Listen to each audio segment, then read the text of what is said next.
नमस्कार, मैं पीयूष मणि अवस्थी। आप देख रहे हैं इंडिया चर्चा। लोकसभा चुनाव से पहले उत्तर प्रदेश की वो एक पार्टी जिस पर इंडिया यानी कांग्रेस, एनडीए यानी बीजेपी दोनों ही ये चाहते हैं कि वो पार्टी उनके खेमे में आ जाए। वो पार्टी कौन सी है? दरअसल वो पार्टी है बीएसपी।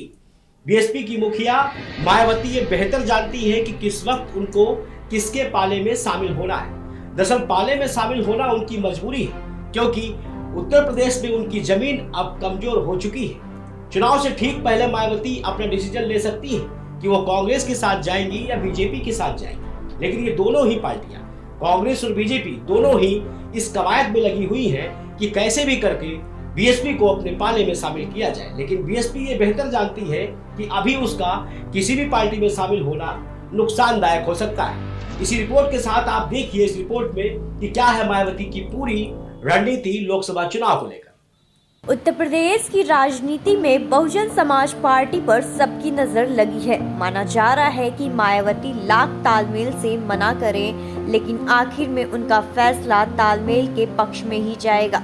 कहा जा रहा है कि जातीय जनगणना का मुद्दा बसपा को यूपी में इंडिया गठबंधन के नजदीक ला सकता है। दरअसल भले ही अभी मायावती ने ये कह दिया है कि वो आगामी आम चुनाव अकेले लड़ेंगी, लेकिन बसपा पर नजर रखने वाले राजनीतिक विश्लेषकों का मानना है कि मायावती तालमेल का ऐलान कब करेंगी, जब चुनाव और करीब होगा। ये अलग बात है कि तालमेल के लिए वो किस दल को चुनती हैं। वैसे संभावना मायावती के कांग्रेस या विपक्षी गठबंधन इंडिया में जाने की है। हालांकि भाजपा भी मायावती को अपने पाले में लाने की कोशिशों में जुटी है। इसकी वजह यह है कि भाजपा को मालूम है मायावती का कांग्रेस या विपक्षी गठबंधन इंडिया के साथ तालमेल 2024 में भाजपा के लिए भारी पड़ सकता है। खासकर उत्तर प्रदेश का चुनाव भाजपा के लिए बहुत मुश्किल हो जाएगा। लेकिन मायावती का भाजपा के साथ जाना इसलिए मुश्किल है क्योंकि बीजेपी कभी वो सीटें मायावती को नहीं दे पाएगी जितनी उनकी मांग होगी। ऐसे में भाजपा की ये कोशिशें हैं कि बसपा का अगर भाजपा से तालमेल ना हो सका तो फिर किसी के साथ भी तालमेल नहीं हो। यानी बीजेपी ये चाहती है कि मायावती इस चुनाव में अकेले ही रहे ताकि इससे इंडिया गठबंधन का वोट कटे। ये गौरतलब है कि मायावती उत्तर प्रदेश में 3 बार बीजेपी के गठबंधन के साथ मुख्यमंत्री बन चुकी हैं। दूसरी तरफ बसपा सुप्रीमो मायावती को भी ये अच्छी तरह मालूम है कि चुनाव अकेले उतरना पार्टी के लिए आत्महत्या करने के जैसा होगा।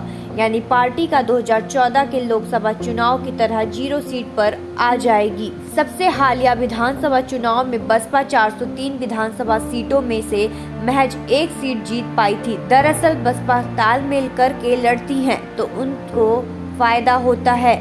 उसकी गवाही अब तक के वो चुनाव हैं जिनके अनुसार बसपा जब भी तालमेल करके लड़ी हैं उसको चुनाव में फायदा हुआ है।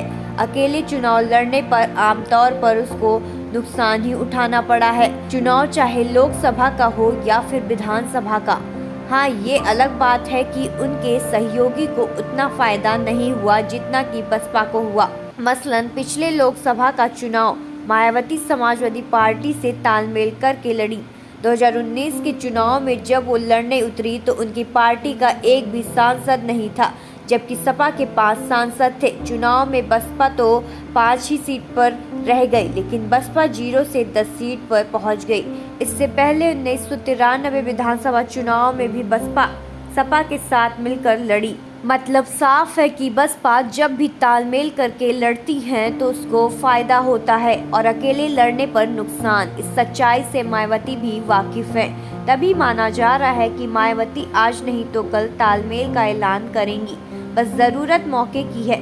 जातीय जनगणना के मुद्दे ने बसपा को ये मौका भी दे दिया है। बता दें कि पड़ोसी राज्य बिहार में जातीयवार गणना सर्वेक्षण रिपोर्ट जारी होने के बाद समाजवादी पार्टी, बहुजन समाज पार्टी और कांग्रेस ने उत्तर प्रदेश में भी ऐसी ही गणना की मांग की है। बसपा अध्यक्ष मायावती ने उत्तर प्रदेश सरकार से तुरंत जाति सर्वेक्षण शुरू करने की मांग करते हुए कहा है कि कुछ पार्टियां इसके खिलाफ हैं, लेकिन अन्य पिछड़ा वर्ग के लिए न्याय का यही एकमात्र तरीका है। सूत्रों की माने तो प्रियंका गांधी वाड्रा पिछले कुछ अरसे से मायावती के भतीजे आकाश आनंद से बात कर रही है। कहा यह भी जा रहा है कि बसपा से तालमेल की उम्मीद में ही कांग्रेस ने दलित नेता बृजलाल खाबरी को हटाकर भूमिहार नेता अजय राय को प्रदेश अध्यक्ष बनाया। खबरों से जुड़े रहने के लिए सब्सक्राइब करें हमारा चैनल इंडिया जंक्शन।